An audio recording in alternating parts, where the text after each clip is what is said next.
Hey everybody, how's it going tonight? I'm doing pretty good myself. This is Aaron Spencer 30, and I've got a question out there for all my Jewish, Christian, and Muslim friends. And that question is, what will be the new heavens and the new earth like? You know, the Bible tells us in the prophet Isaiah that God is going to create a new heavens and a new earth. The first reference to that can be found in the book of Isaiah, chapter 65, and starting with verse 17. And tonight I'll be reading out of the New King James Version of the Bible. For behold, I create new heavens and a new earth, and the former shall not be remembered nor come to mind. But be glad and rejoice forever in what I create. For behold, I create Jerusalem as a rejoicing, and her people a joy. The new heavens and the new earth can also be found just a chapter later in Isaiah chapter 66, starting with verse 22. For as the new heavens and the new earth, which I will make, shall remain before me, says the Lord, so shall your descendants and your name remain. And it shall come to pass that from one new moon to another, and from one Sabbath to another, all flesh shall come to worship before me, says the Lord. Also, the new heavens and the new earth can be found in the New Testament of the Holy Bible, in the last book of the New Testament, in the book of Revelation. And John, who wrote the book of Revelation, says this in chapter 21. Now I saw a new heaven and a new earth, for the first heaven and the first earth had passed away. Also there was no more sea. Then I, John, saw the holy city, New Jerusalem, coming down out of heaven from God, prepared as a bride adorned for her husband. The new heavens and the new earth can also be found in the Holy Qur'an. And tonight I'll be using my favorite translation, the meaning of the Holy Qur'an by Abdullah Yusuf Ali. I like this translation. It's helped me out in my Quranic studies. So I recommend this translation. Anybody out there looking for a good translation.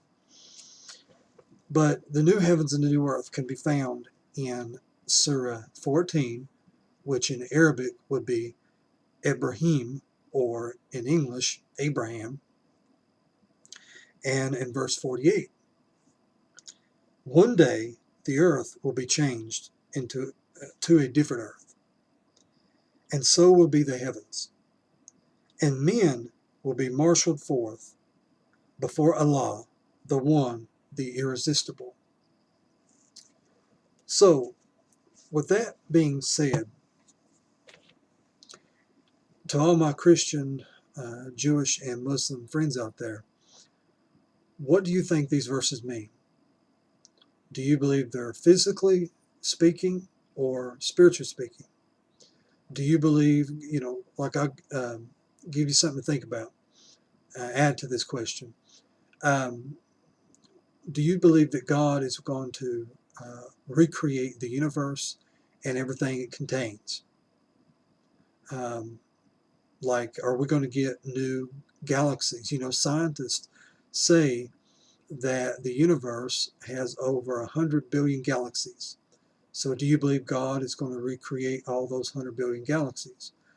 Do you believe God is going to recreate our galaxy, the Milky Way? The next galaxy from our galaxy is the Andromeda system. I believe scientists say that it's 2.5 million light years away from the Earth. So are we going to get a new Andromeda system? Are we going to get new stars, new planets, new black holes? Let's bring it back closer to home here. Are we going to get a new solar system?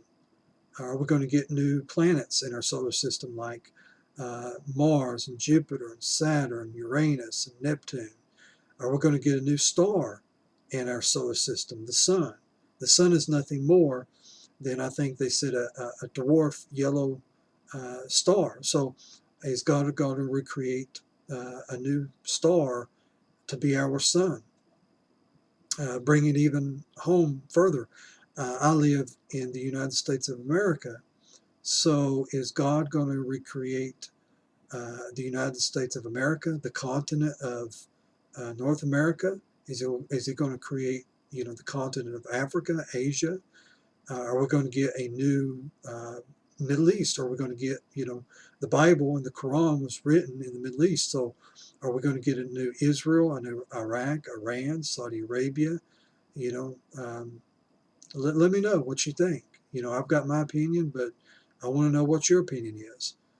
Wherever you are in the world, whether you're Christian, Jewish, or Muslim, um, whether you're Catholic, Protestant, Mormon, whatever you are, if you're agnostic, if you're Gnostic, let me know what you think about these verses. And give me some proof why you believe what you believe.